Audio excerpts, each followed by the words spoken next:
안녕하세요. 이유책방까지 오시느라 고생 많으셨습니다. 이유책방의 이유입니다.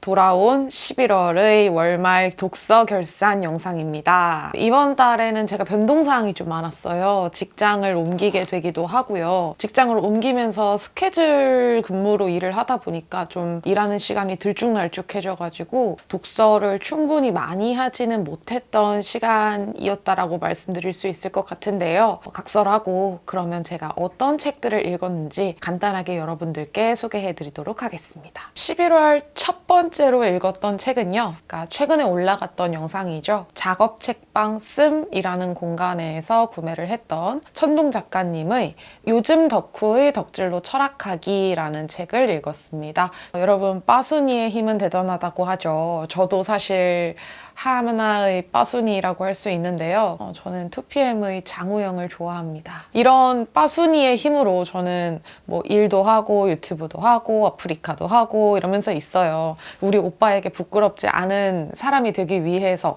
그리고 더 나은 사람이 되기 위해서 노력을 하는데, 이 책은 50대 국가 스탠 찐 덕후의 덕질 철학서라고 할 수 있을 것 같아요. 사실 이걸 리뷰로 준비를 할까 하다가 리뷰로 준비를 하기에는 호불호가 갈릴 것 같다라는 생각에 리뷰를 준비하던 거는 이제 저기 안드로메다로 날려버렸고요. 오늘 간단히 이 책에 대해서 설명드리자면, 이 책은 이 작가님은 원래 덕후라는 것을 이해를 못 하셨던 분이셨는데, 이제 자식을 다 키워놓고 50대에 들어서서 국가 스탠이라는 그룹에게 푹 빠지시게 된 거죠. 그러면서 굿즈도 모으시고요, 콘서트도 막 다니시고요, 올공을 하지는 못하셨지만 언젠가는 올공을 하겠다는 야심찬 꿈을 꾸시면서 체력까지 기르고 계시는 멋진 50대 찐 덕후이십니다. 저는 이 정도의 찐 덕후는 아니어서 읽으면서 나의 덕질을 좀 반성하고 되돌아보는 계기가 되었는데, 이 책 안에서는요, 페터비에리의 교양 수업이라는 책을 인용을 해서 사용을 하고 있어요. 그러면서 이 교양 대신에 덕질이라는 말을 넣으면서 책의 내용을 채워나가고 있는데, 비단 연예인을 덕질하는 것이 아니라 지금 제 영상을 보고 계신 여러분들은 책 덕후라고 할 수 있으시잖아요. 책을 좋아하다 보니까 더 많은 책들에 대한 정보를 수집을 하고 더 많은 작가님들의 소식을 알기 위해 인스타 팔로우도 하시고요. 그리고 그러다 보니까 책을 쓰게 되는 작가님들도 꽤 계시죠. 예를 들면은 김겨울 작가님 같은 경우는 정말 책 덕후로 시작해서 작가로서 이제 입지까지 다져놓은, 어떻게 보면 진짜 성공한 덕후가 아닐까 싶은데, 그런 삶의 과정에서 얻을 수 있는 활력소에 대해서 진지하게 철학적으로 고찰하고 있는 책이라고 할 수 있습니다. 저는 개인적으로 정말 재밌게 읽었어요. 여러분들도 정말 나는 무언가의 덕후다 라고 이야기를 할 수 있으시다면 읽으면서 충분히 공감하실 수 있을 거라 생각하고요. 내가 덕후라고 생각하지 않아도 한번 읽어보신다면 내가 이러이러한 것에 덕후인 것 같아 라고 깨달으실 수 있는 또 그런 책이라고 할 수 있겠습니다. 그 다음 책은 루리 작가님의 긴긴밤이라는 책을 읽었어요. 이거는 뭐 어린이 도서라고 하는데 충분히 성인이 읽어도 될 만한 도서라고 생각을 하거든요. 멸종 위기의 코뿔소와 어렵게 힘겹게 태어난 펭귄의 우정을 다룬 이야기입니다. 말 그대로 그림책이고 동화책 같은 느낌이어서 읽으시는데 정말 수월하게 읽으실 수 있지만, 읽으시면서 스스로 좀 외롭다라고 느끼셨다라던가, 내가 지금 잘 가고 있는 걸까? 내가 지금 내 인생을 잘 살고 있는 걸까? 라고 생각하셨던, 지금 그런 생각이 드시는 분들이 읽으신다면 큰 위로와 공감을 얻으실 수 있는 책이라고 생각을 하고요. 저는 개인적으로 정말 펑펑 울면서 읽었습니다. 그 다음은 이 책을 왜 읽고 싶었는지는 모르겠어요. 리처드 도킨스의 이기적 유전자를 또 한 번 읽었습니다. 저는 이 책을 읽으면서 한 번 더 놀랐던 것은 이 안에 제가 막 편지를 적어놨더라고요. 이게 제가 구매한 책이 아니고 빌린 책이었던 거죠. 근데 누구한테 빌렸는지 기억이 안 나요. 그 당시 남자친구였던 것 같은 느낌인데 어떤 분께 빌렸던 건지 기억이 나지 않습니다. 장마다 제가 이제 막 편지 편지를 적어놨더라고요. 그래서 읽으면서 되게 수치심이 들면서 과거를 아무리 생각해도 떠오르지 않아가지고 되게 당황하면서 읽었던 기억이 나고, 책 내용을 다 설명드릴 필요는 없겠죠. 우리의 유전자는 이기적으로 움직인다. 하지만 그럼에도 인간에게는 그 이기심을 이겨낼 수 있는 힘이 있다라는 말로 마무리가 되고 있는 책이라고 할 수 있습니다. 읽어보신 분들은 다 아시겠지만 한 번 읽는다 해서 전부 다 이해가 가진 않아요. 저도 지금 이걸 여러 번 재독을 했는데 진짜 한 3, 4년 만에 다시 읽어보는 거거든요. 편지 때문에 한번 놀라서 이 책에 대해 드릴 설명은, 이 책 안에 정체 모를 편지를 제가 적어놨었다. 하지만 그분은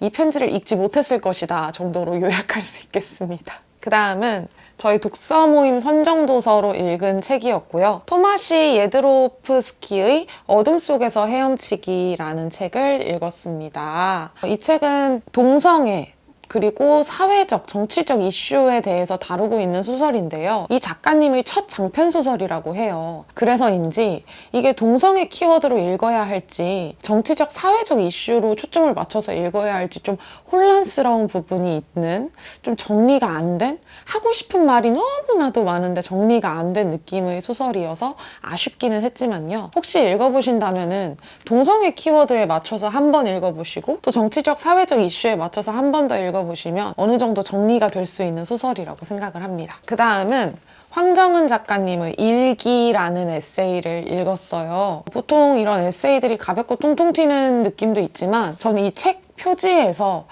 밝은 느낌의 에세이는 아니겠구나 라는 것을 좀 느꼈었거든요. 그런데 제 예상보다 훨씬 더 조금 다크한 느낌의 에세이들이었고요. 마지막 부분에 물론 에세이는 작가님의 경험을 담은 것이지만 마지막에 털어놓은 일화에서는 작가님이 이 일화를 털어놓기 위해서 엄청난 용기를 내셨겠구나. 그리고 너무 힘들고 외로운 삶을 살아오셨겠구나라는 생각에 정말 눈물이 지금도 좀 나는데, 정말 아직도 너무나도 화가 나는 그런 에세이였습니다.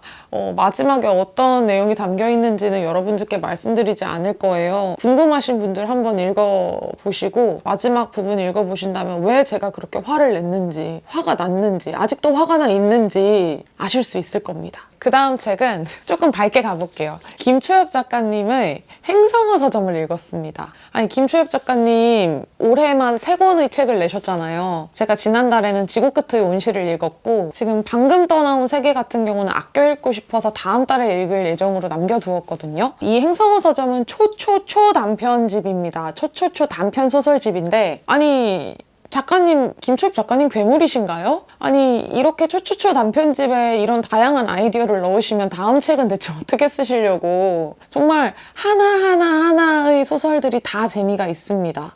저는 일단 가장 기억에 남았던 거는 이 첫 번째 선인장 끌어안기, 그리고 사이보그 포지티브, 이 두 소설이 가장 인상이 깊었고요. 그 다음에 다른 방식의 삶이 있음을 부분에서는 늪지의 소년이라는 챕터가 정말 좀 인상 깊었습니다. 그리고 가장자리 너머에서 지금까지의 초초초 단편들이 하나로 묶이는 느낌이 들면서 이 작가님은 정말 장편소설, 단편소설 할 거 없이 글을 정말 잘 쓰시고 그 하나하나의 소설들의 큰 세계관을 가지고 계시는구나. 그러니까 김초엽이라는 세계관이 이게 딱 정립이 되어 있으신 분이구나 라는 생각이 딱 들더라고요. 그 김초엽 세계관이 궁금하신 분들은 이 행성어 서점부터 읽어보시고 다른 책들을 읽어보신다면 훨씬 더 수월하게 읽으실 수 있을 거라는 생각이 들었습니다. 특히 그 김원영 작가님과 함께한 사이보그가 되다라는 책 있잖아요. 그 책 같은 경우도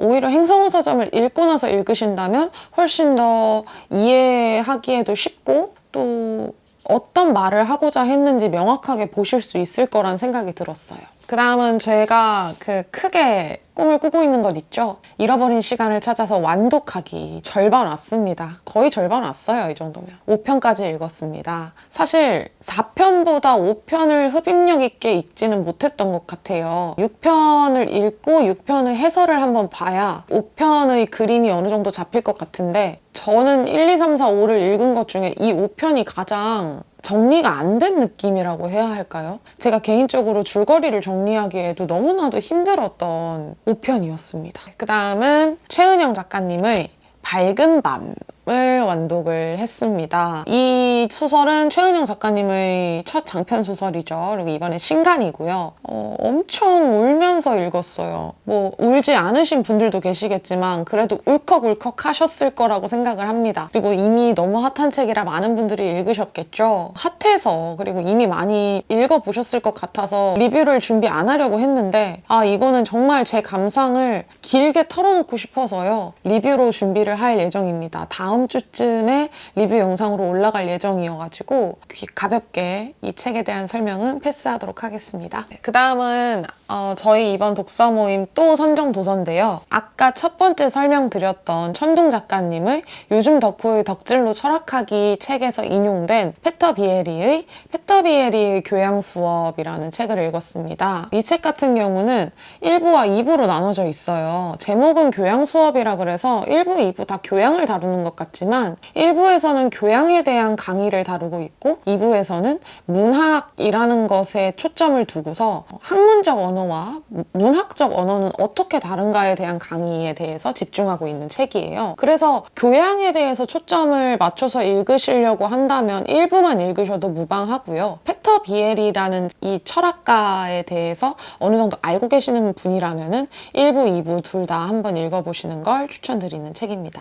그 다음 책은 최은영 작가님의 신간을 읽고 나서 읽고 싶어서 다시 한번 재독을 한 책이에요. 바로 최은영 작가님의 쇼코의 미소라는 소설집인데요. 7편의 단편으로 이루어져 있는 소설집이에요. 저는 이 쇼코의 미소 이 표제작이죠. 표제작인 쇼코의 미소가 가장 인상이 깊었고 그 다음은 두 번째로 수록이 되어 있는 신짜오라는 소설이 인상이 깊었습니다. 약자 그리고 서로 간의 이해에 대해서 다룬 소설들 그런 부분들에 대해서 이 작가님이 정말 많은 관심을 가지고 계시구나라는 것을 한 번 더 느낄 수 있었던 책이었고요. 다음 달에는 내게 무해한 사람을 한 번 더 읽어볼 예정입니다. 제가 요즘 일이 조금 피곤해서 목소리가 자꾸 갈라지는데 이 점 양해 한번 부탁드릴게요. 그 다음 책은요. 제가 또 재독을 한 책이에요. 김원비 작가님의 아무튼 술이라는 책을 읽었고요. 이건 다시 읽었는데도 술이 땡기더라고요. 그래서 결국에 저도 술을 먹고 쇼트 비디오에서 보셨듯이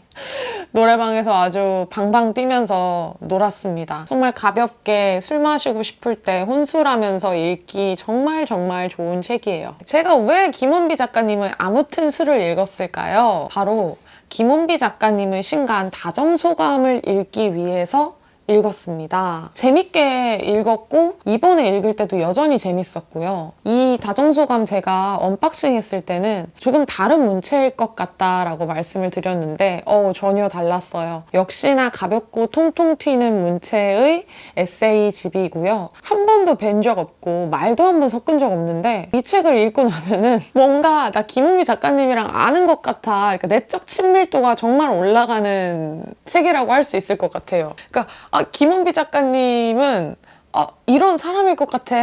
이런 사람이야 라고 이렇게 생각이 될 정도로 글의 결이 되게 비슷비슷하고요. 그리고 이 다정소감 안에서는 술에 관련된 얘기, 축구에 관련된 얘기 정말 다양하게 나오고 있으니까 김은비 작가님이 어떤 분이신지에 대해서 궁금하다면 읽어보시는 거 정말 추천드립니다. 그럼 이제 제가 읽은 총 12권의 책의 소개가 다 끝났고요. 이번 달 베스트를 한번 뽑아봐야겠죠? 저는 이렇게 2권을 꼽았습니다. 밝은 밤과 행성어서점. 행성어서점 같은 경우는 아까 제가 책 소개에서 말씀드렸다시피 이 김초엽 작가님은 아이디어 뱅크인가? 괴물인가? 아니 책을 어떻게 이렇게 빨리빨리 쓰고 책을 어떻게 이렇게 다 재밌게 쓸 수 있지?